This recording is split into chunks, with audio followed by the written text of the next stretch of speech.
Well, manufacturing will play really a central role in this transition. Actually, what I think is that the transition towards sustainability means to recover the functions of a product. So the products are produced, they are used, and then at the end you dismantle them or you landfill them. You don't know what to do with those products at the end. And in the best case, you recover the material. But actually, the real opportunity is to recover the functions, so to create products that have multiple lives. So products that can be reused, maybe upgraded, so demanufactured and remanufactured at the end of their life.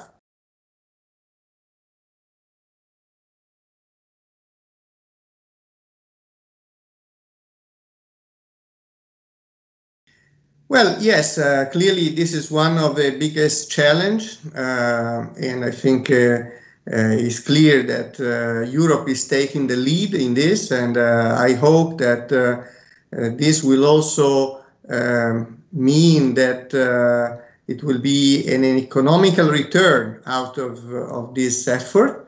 So it's not just to improve the situation, but also to be central in the world economy. But I think that, yes, this transition is very complex, and not only we have to completely redesign the products in order to make them modular and to make it possible to remanufacture those products and maybe upgrade those products, but also we need to redesign the factories as well. Because factories now are not going to be, again, as in the past, just, activities that, ways to create product and then forget about them.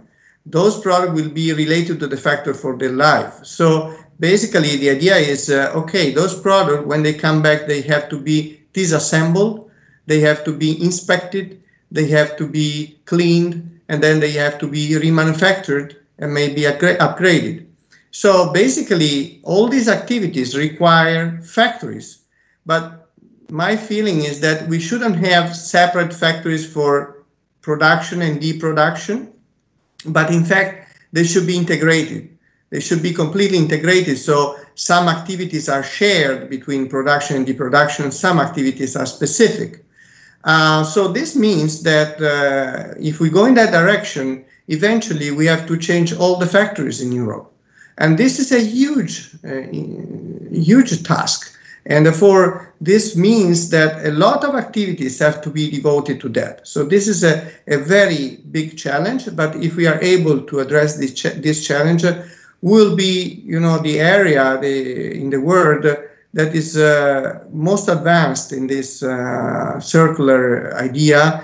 And this has also a lot of advantages because obviously you can be very well connected to your customer, which become more loyal to the company because it's the only one that can recreate the product, can give value to the product at the end of the usage. So there is a complete new way of thinking and maybe completely new business model. Maybe will not own the product anymore. Even products that are normally now bought even capital goods, but most probably, we will have a new business model where products will be paid per use or rented and this means that also the financial sector has to get involved. So it's a huge change in the society. And manufacturing is a center, but it's not alone. It has to work with the other sector as well. And I think this is really changing the way the whole society is going to work and also the way we are going to create activities and jobs. So this is a main challenge, but obviously there are also other challenges, and one of the enabling technologies is digitalization, obviously, but again, digitalization has to be addressed in a way that we use the digital opportunities. We are not driven by the digital opportunities. So I think that digital and modeling of factories, modeling of products, creating models that are fed by the data coming from the digital technologies will be the biggest challenge in the next 10 years. So it's not just big data, it's data with models. This is what we need to introduce. So I think these challenges will create a big opportunity for European factories and companies to be ahead in this positioning in the world.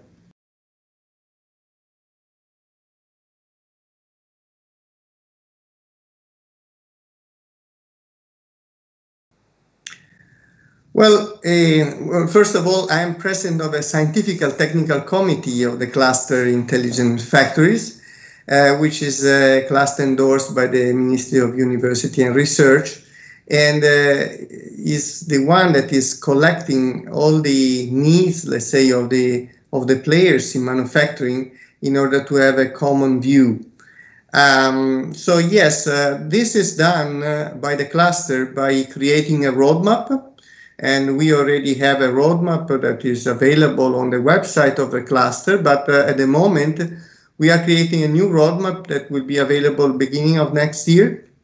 And the way we create a roadmap is to involve all the actors of the cluster, more than 300 organizations. Most of them are companies, big companies and small companies. And also universities and research centers are involved as well. And the idea is that we must think about the future, and we must try to create a way to go to this future. So the roadmap basically creates what are the research lines, what we need really to do. And obviously one of the research line is on sustainability and circular economy, but it's not the only one. Okay, so we have other as well, because we shouldn't forget that we need to be competitive, so we need to have zero defect manufacturing, we need to have efficient manufacturing, and also we need to be, able to create the new technologies for the future.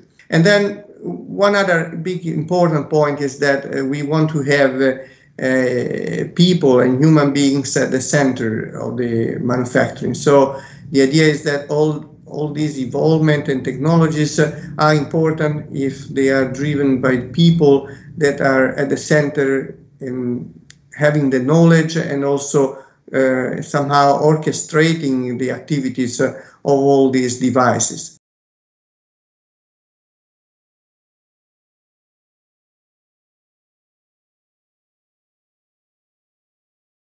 Research is really needed, and we need to go in this direction to maintain and improve our position in the world.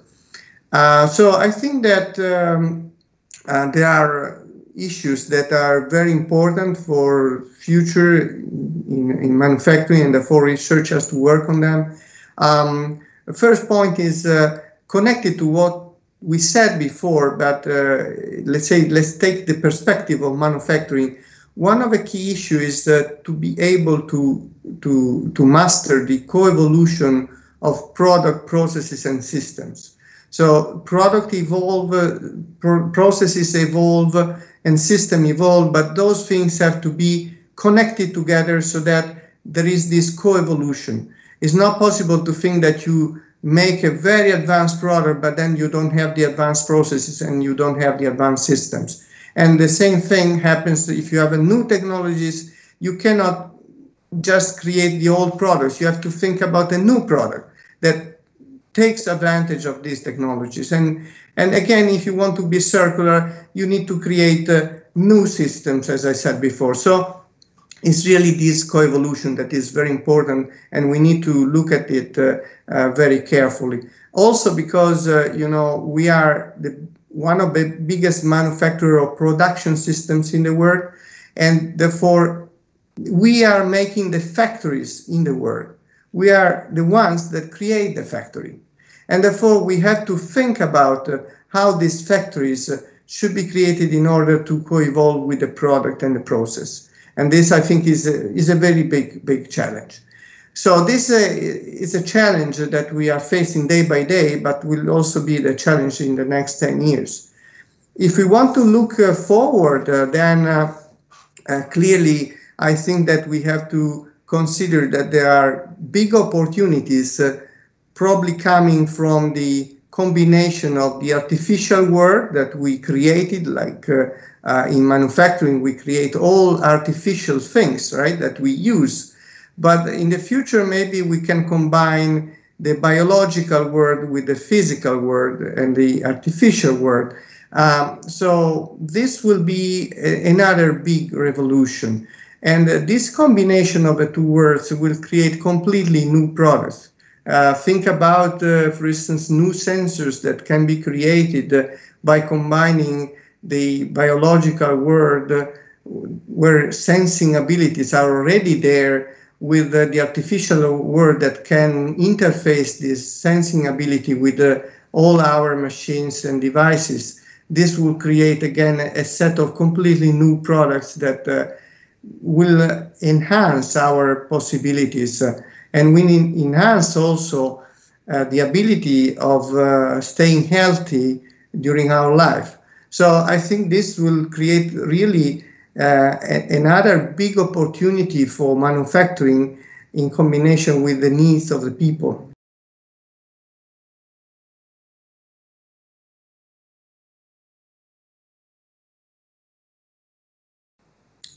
Well, I think that we addressed most of the problems. Now, I think that in the conference we need to do one step, as always, to work together in order to put together ideas and create a viable way for the future. I think these conferences are very important for this, and all the organizations that are working trying to put together people like MANUFUTURE, EFRA, and other organizations in the single countries are doing these important jobs of connecting ideas together to look in the future. So I think this is an important step that we are doing today. So I think that we should really put effort in this direction.